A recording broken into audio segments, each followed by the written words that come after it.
A family is accusing the owners of a Clayton County cemetery of taking their money but never giving them their headstone. The cemetery is located off of Upper Riverdale Road in Jonesboro. Channel 2's Aaron Rogers is live in front of it tonight. And Aaron, several families have experienced similar problems, and you tried to talk to the owners of the cemetery tonight.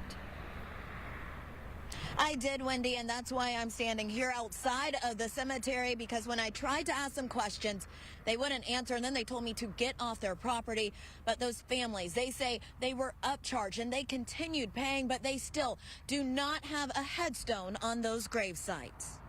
I have my grandfather here. My aunts, uncles are here. However, the issue for Takesha Croft came when her parents were buried at the Carver-Moore cemetery in Jonesboro last year. Supposed to be a headstone here. But now these balloons stand where this marker is supposed to be. And Mother's Day, I came out because I was promised on that Friday that it would be put out.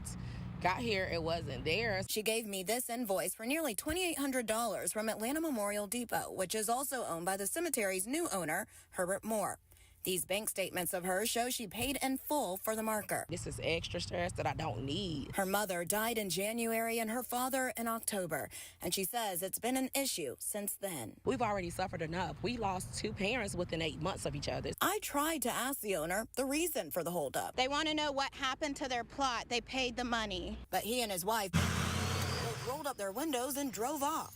These reviews on both Google and the Better Business Bureau show other families have had issues with their headstones. Croft says that's just one problem. It's just been a mess. They haven't put any grass seeds down on the plots. In this drone video we shot, you can see how many grave sites are still dirt, even though in some cases the people have been buried for more than a year.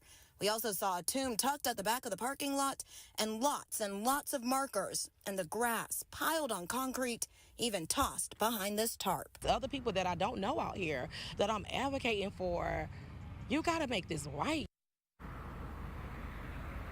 I did reach out to the Georgia Board of Cemeterians to see how they handle oversight in the state. I am still waiting to hear back from them. Reporting live in Jonesboro, I'm Aaron Rogers, WSB Tonight. Those aerial views really give you a good idea of just how widespread this issue is. Aaron, thank you.